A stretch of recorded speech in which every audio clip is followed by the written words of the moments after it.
एक बहुत ही भोला भाला सा आलसी लड़का था। वह कोई काम नहीं करना चाहता था, बस खाना खाता, घूमता और सोते रहता था। एक दिन उसे किसी ने बताया कि एक आश्रम है जहाँ पर कुछ नहीं करना पड़ता है और हर दिन 2 समय का खाना और नाश्ता मिलता है। तुम वहाँ जाकर के रहो। उस आलसी लड़के ने सोचा कि ये तो बहुत ही बढ़िया है और वह उस आश्रम में जाकर रहने की सोचा। और फिर वह भोला भाला आलसी लड़का अपना सारा सांसारिक जीवन छोड़कर उस आश्रम में जाकर रहने लगा। आश्रम में गुरुजी रहते थे। वह कुछ समय सबको प्रवचन देते। वह आलसी लड़का सुनता था, बाकी समय आराम करता था और फिर भी पेट भर खाना खाकर सो जाता था। ऐसे ही उस लड़के का दिन गुजरता गया। एक दिन उस आश्रम में कुछ नहीं बना। नाश्ते के समय नाश्ता नहीं मिला। उसने सोचा नाश्ता नहीं मिला, भोजन तो मिलेगा। अब भोजन के समय भी उसे भोजन नहीं मिला। लड़का दौड़ करके गुरुजी के पास गया और उससे पूछा कि भोजन क्यों नहीं बना। गुरुजी ने कहा कि बेटा, आज एकादशी है और जितने भी आश्रम के सदस्य हैं उनका उपवास है और तुम्हारा भी आज उपवास है। आज भोजन नहीं बनेगा। वह लड़का आलसी था और उसे भूख भी बहुत लगता था। उसने गुरुजी से बोला कि मैं उपवास नहीं रखूँगा, मुझे भूख लगी है, मैं खाना खाऊंगा। गुरुजी ने बोला ठीक है, जाओ भंडारे में से सामान ले करके आओ और आश्रम में नहीं बाहर ले जा कर के बना लो, लेकिन याद रखना भोजन बनाने के बाद सबसे पहले भोग भगवान को लगाना और फिर तुम प्रसाद पाना। वह लड़का बोला ठीक है और फिर अनाज लेकर नदी की ओर पहुंचा। भोजन पकाने लगा, तैयार हुआ। उसके बाद कहने लगा भगवान श्री राम आइए पधारिए, भोग लगाइए। अब भगवान तो आ नहीं रहे। फिर कहने लगा कि मुझे मालूम है आपको तो अच्छा खाने की आदत है।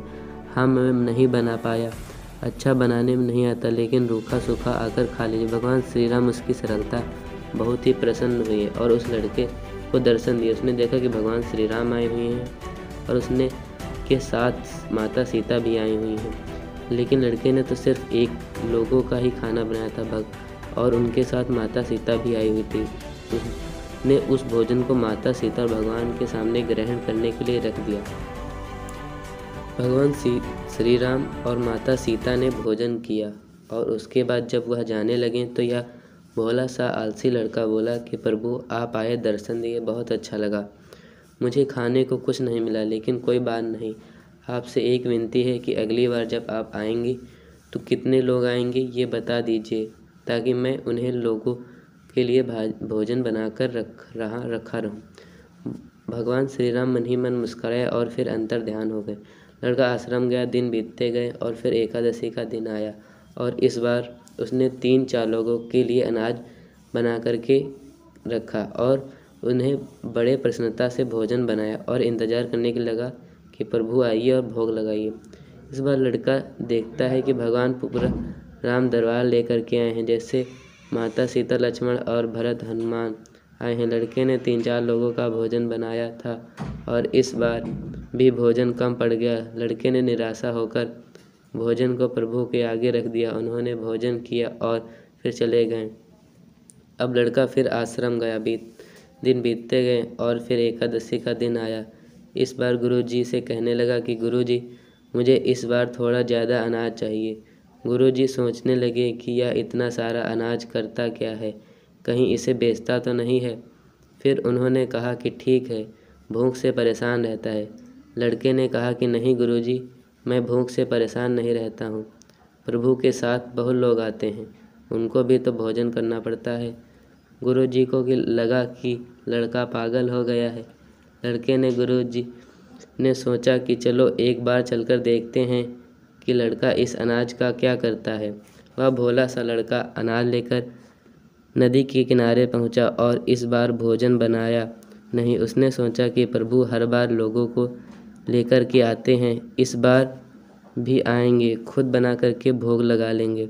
फिर प्रेम से प्रभु को बुलाने लगा। गुरुजी ये सब चुपकर देख रहे थे कि ये भोजन तो बनाया नहीं और प्रभु को बुला रहे हैं, लेकिन लड़के ने इस बार माफ़ करना, आप बहुत सारे लोग आते हो, मुझे संख्या पता नहीं है और मेरी हिम्मत भी नहीं होती कि इतने सारे लोगों के लिए खाना बनाओ। आप स्वयं आइए, बनाइए, खाइए और भोग लगाइए।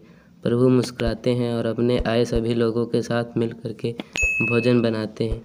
गुरुजी ये सब छुप करके देख रहे थे और फिर लड़के के पास आ रहे करके कहते कि तुम ये क्या कर रहे हो। लड़का कहता कि गुरुजी आपको दिख नहीं रहे हैं कि भगवान श्री राम पधार चुके हैं, माता सीता आई हैं, हनुमान जी आए हैं और सभी लोग आए हैं।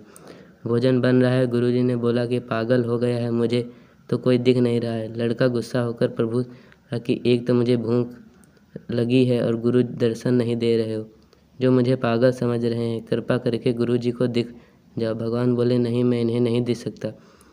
लड़के ने बोला मेरे गुरुजी तो बहुत महान और ज्ञानी हैं, लेकिन तुम्हारी तरह सरल नहीं है। जो सरलता तुम में है वो तुम्हारे गुरुजी में नहीं है। लड़के ने यह बात गुरुजी से कह दी। भगवान श्री राम कह रहे कि आप में सरलता नहीं है, आप मेरी तरह सरल नहीं हैं, इसलिए आपको नहीं दे सकते। गुरुजी की आंखें नम हो गई और रोने लगे और बोले कि बिल्कुल सही कहा, मेरे अंदर तुम्हारे जितना सरलता नहीं है। और फिर माफ़ी मांगने लगे। भगवान गुरुजी को भी दर्शन दिए। ये कहानी हमें सिखाती है कि जीवन में सरलता सबसे आवश्यक है। जितने सरल बने रहोगे उतना ही जीवन में आगे बढ़ते चले जाओगे। जब आप सरल होते हो तो आप भी खुद मुस्कुराते हो, दूसरों को भी मुस्कुराने की वजह देते हो।